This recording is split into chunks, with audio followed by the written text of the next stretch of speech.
Om Sai Ram. Firstly, my humble salutations to the lotus feet of Bhagwan Sri Satya Sai Baba. I would first wholeheartedly thank the organizers of this cricket league for inviting me. I'm truly humble and privileged and feel blessed. I had the same kind of feeling in 1997, in fact, when the Hillview Stadium was built. The new Hillview Stadium was built before the Unity Cup. There was a match between the players of Andhra, Hyderabad, Karnataka to test the wicket at the Hillview Stadium and test the ground conditions at the Hillview Stadium. And that was the first time, in fact, the first time I visited Puttaparthi. And that was the first time I had the darshan of our beloved Bhagwan. And that was the first time Bhagwan interacted with me. And I can never, ever forget that experience. Because when the audio visual was going, I was just remembering sitting there. The wonderful evening, Bhagwan gave us an interview to all the players who participated in that match. And the first question when he walked into the room was, "Where is Lakshman?" And I was so humble, I was taken aback that Bhagwan, Sri Satya Sai Baba actually called out my name. I was going through a turbulent time in my career because I made my international debut in 1996. I was asked to open while I was always a middle order batsman, and I was in and out of the Indian cricket team. And when Bhagwan saw me and asked me, "There are a lot of clouds in your mind. Don't worry. It is just a passing cloud. And you will have a wonderful, extraordinary career." And I was not even an established player in that Indian cricket team. And as it turned out, as it always happened, whatever the Bhagwan says turns into reality. And I was blessed to have represented India for more than 100 test matches, went on to play for 16 years with the divine grace of the Bhagwan. I had some unbelievable experiences whenever I used to come to Parthi or Whitefield. And Bhagwan always used to say that sports, not only cricket, but sports, teaches you a lot. And the whole intention of having the new stadium at Puttaparthi, the whole intention of having Sachin lead the Indian 11, and then you had the stalwarts from rest of the world playing in that Unity Cup, was to spread the message of sports, was to spread the message of what team building is all about, what teamwork is all about.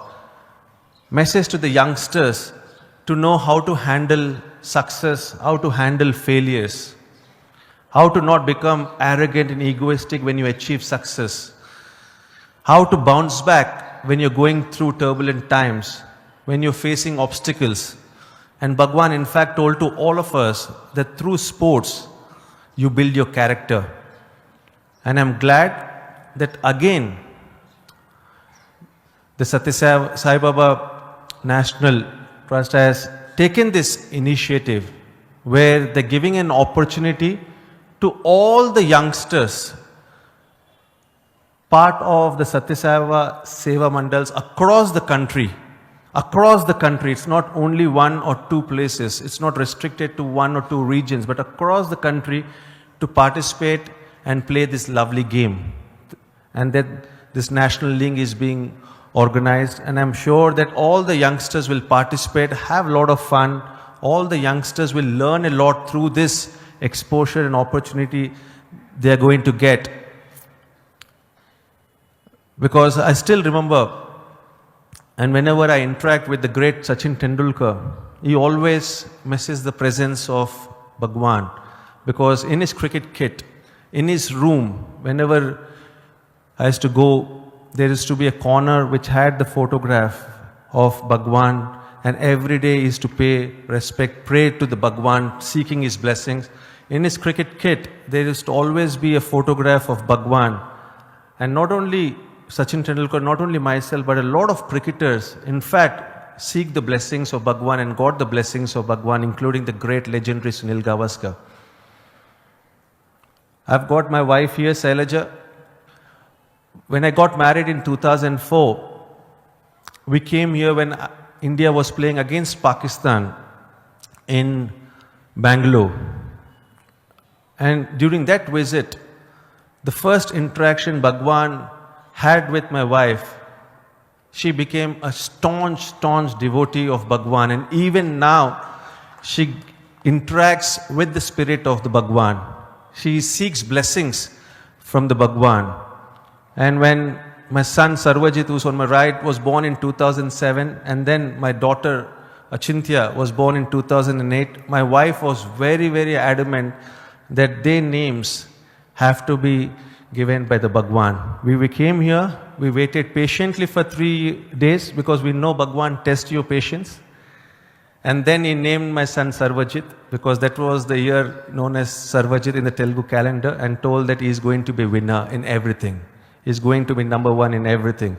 And then he's given my daughter name Achintya, saying that Chinta Lenidi, in his own sweet tone, voice, Chinta Lenidi. She's a beautiful girl, she'll achieve a lot of success, and her name is Achintya. So we feel blessed that Bhagwan has totally blessed and taken the entire family under his fold. And we continue to seek his blessings. And that's why it's a great occasion for me that I'm standing here in the presence of the Bhagwan and interacting with the youngsters. Because Bhagwan always told, whenever I met him, that the youngsters, at that time I was a youngster, I still feel I'm a youngster even though I'm 45 years. At that time he told that it's the youngsters who are the future of a country. So whatever you do, Lakshman, through the game of cricket, through each and every action of yours, remember that youngsters are watching you. Everyone loves the game of cricket. You are a role model. Through your actions, you are inspiring the youngsters. And he wanted me to follow 2 principles, 2 simple messages of his. And I feel that even though it's so simple, it's very difficult to follow them.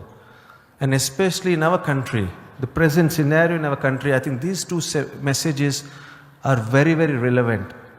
Number 1 message which he told is love all, serve all. Such a simple message. But is it easy to follow that? We don't see it being followed so easily. When you love everyone, when you serve everyone, you are selfless. You're living for others. You're living to do whatever possible for the society, for your country. So that was the first message Bhagwan told me to follow.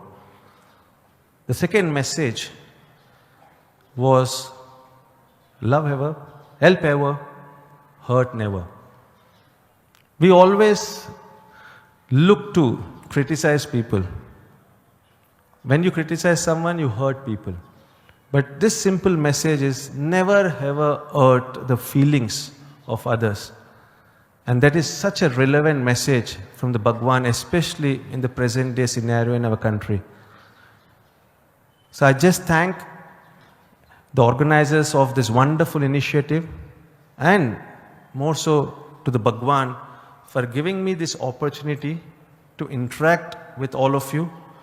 And I wish everyone happy Sankranti, and I wish all the youngsters here that dream big and just seek the blessings of the Bhagwan, who will help you, who will guide you, who will direct you to fulfill and achieve your dreams. I have experienced that in my life. I'm continuing to experience that in my life, and I'm sure that it will continue till my last breath in this world. And all of you are really blessed that at such a young age, you're in such close proximity to the spirit of the Bhagwan. So I've got no doubt that all your dreams will be fulfilled. Have your dreams, have a clear-cut picture, have a clear-cut goal in your mind, work hard to achieve that goal, be committed to that goal, and leave the result in the hands of the Bhagwan. He will take care of all of you. All the very best. Om Sai Ram.